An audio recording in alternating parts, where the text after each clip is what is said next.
In 2023, when I was 17 years old, I got hired at a local soccer park. Now, this job was completely out of my wheelhouse because one, it was soccer, and two, I was coaching it to kids. Now, nothing in my life had led me up to doing that job. I never played soccer, I never worked with kids, but I really thought it would be fun. And it was. I got hired as a coach and I've been working there for the past 3 years. Now, in addition to that, I'm also the park's digital media manager. Now, that's a little less surprising considering everything that I did prior to the job, but in my little position that I made up, I have made a lot of mistakes. So today I'm going to tell you 10 mistakes that I have made in my time at the park. Now, I want to be very clear. This is not me saying that I am done making mistakes, that I have completely learned from them and I'm never going to make these mistakes again, and I'm never going to make any other mistakes. Do as I say, not as I do. Number 1, believing that I am the best. In junior year, I was in a digital media class in high school, and I fully believed that I was the best student. And I do think that's true, but I also believe that that is a terrible mindset to have. When you believe that you are the best, not only are you putting others down, but you are also stunting your growth. So on a selfless level, it's a really bad thing. And on a selfish level, it's also a really bad thing. This was the mentality that I had because of the culture that the class cultivated. It was a hierarchy. The people at the top got to use the best cameras. They got the best projects. And the people at the bottom got the worst cameras and they got the worst projects. And because I was at the top, I felt like I was the best. But in my junior year, my growth was stunted. I wasn't learning anything. I was at the same level. And to be honest, it was a terrible mindset to have. Number 2, believing that I am the worst. Now, believing that you're the best is a really bad mentality, but also believing that you're the worst is probably even worse mentality. Now, I had this mentality right after junior year when I left the digital media class. Felt like I wasn't growing. I felt like my growth had stunted because, to be honest, that is what happened. And because I felt that, I really wasn't motivated to do anything, to get better at all, to even try to make stuff. No one is the worst in what they love to do. The reason is, they love to do it. If someone who didn't care about photography, who didn't care about video, jumped into it, they wouldn't do good. They would be the worst. But does it matter? No, because they don't care. If you care, you're not the worst. You're not even close to the worst. So don't worry about it. Number 3, not starting early enough. Now, I know that I'm young and there's a lot for me to do in the future, but I truly believe that I did not start a lot of what I'm passionate about early enough because I was scared that I wasn't ready. And truly, the best thing that you can do in anything is start. You hear this all the time. You hear it and you believe it, but then you don't do it because you really are scared. I truly believe the second that you start, the outcomes are going to come a lot faster. Number 4, not putting myself out there. Now, in digital media, there's a lot of gig work that you can do. And the biggest thing that stunts you from growing in the gig economy is putting yourself out there. You need to market yourself. This video is kind of to market myself. I should have made this video 6 months ago, and I should have started doing this a year ago. But the thing is, putting yourself out there is scary, and I was scared. I still am scared to put myself out there. But when you truly feel confident in what you're making, and you feel confident that you're gonna grow, that you're gonna provide a great product, that people are gonna be happy with it, that you're gonna have fun doing it, that's when you feel comfortable putting yourself out there. What I struggled with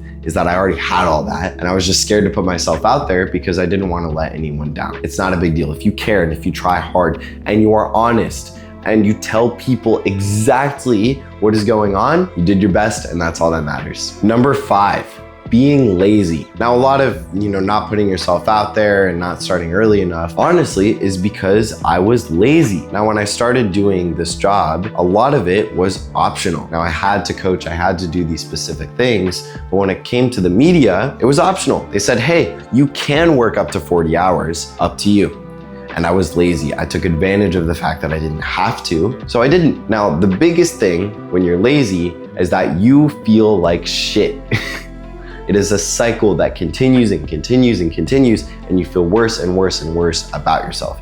The best way to break the cycle is to do something that's easy. Every time I feel like I'm lazy, when I wake up in the morning and I start working, I just do the easiest thing that I can. I love to edit photos. So I'll find any photos that I need to edit, any small graphics that I can make for an Instagram post. And that's usually what I make first thing in the morning, because I know that the alternative is to not do anything. And that's not a good standard to set for yourself. Number 6, being the last to respond, not messaging first. Now, when I started doing a little bit of gigs, I would always feel nervous about texting the other person. So I'd wait to text them. But oftentimes that created either distance where they didn't want to message me, or it created kind of a bubble where there was a small problem that I could have fixed instantly, but I didn't. You need to be responding instantly. You need to be messaging first. You need to follow up. You need to send all of these different things to show that you're confident, that you're ready, and that you know what you're talking about. When I started, I wasn't confident. I didn't know what I was talking about.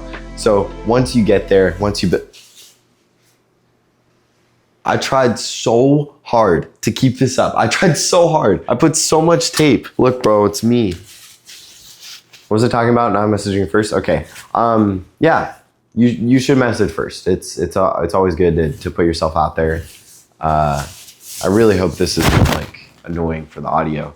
It probably is. Number 7, not preparing other people. With this job that I have, I actually get to work with other people. I get to give them small little jobs to work on. Now, the thing is, sometimes I fail on preparing them for a big event, for example. We actually had a super big event come up recently, and I failed to prepare the people that were working for me. I just kind of threw them into the water and expected the best. Now, a large reason I did this isn't actually because I felt like I could. It's because I had all of these other things that I had to do in preparation for the event. So I put that off to the side, and then it never happened. Number 8, always caring about the numbers rather than the outcome. Now, I play the game of social media. You play the game of social media. Everyone plays the game of social media, whether they're on it or not, whether they care or not, everyone plays the damn game. I always look at the views, and that's a problem because sometimes I start to care more about the views rather than how the video or the post is affecting people, which ultimately matters most. And if it's affecting people positively, if people relate to it, if people like it, they're gonna share it, they're gonna like it,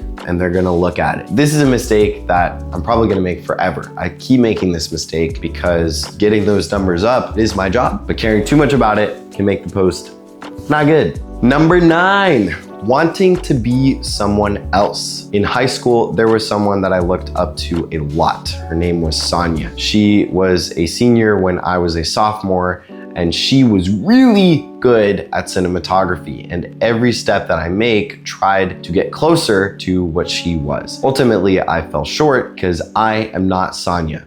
I am Mason. Now, once I leaned into who I am, which is Mason, I started making stuff that I would say I'm genuinely proud of. Aw, look at that. That's so cute. We have our strengths and our weaknesses. And once you lean in to your strengths, and once you lean into who you are as a person, amazing things will happen. Number 10. Now, I saved the best for last, and this is feeling like I should know everything right away. In the business of digital media, a lot of it is very individual. A lot of the times, am not working with anyone. It is me for myself. I am working for myself. Because of that, sometimes I feel like I should know everything right away. But to be honest, that's not true. I don't need to know everything right away. Honestly, it's good that I don't know everything right away. Every time you make a mistake, you learn from it, and you know more than if you never made that mistake. Thank you so much for watching this video. I made this largely because I have made a lot of mistakes, and a younger version of myself would have loved to hear someone just a little bit older than me say these things. I think it's really important when you make a mistake to not harp on it for too long. I am really integrated within a growth mindset. When I make a mistake, I instantly think about how I can grow from it, how I can make something better, how I can be the best person that I can be. If you know anything about me, if you watched me before,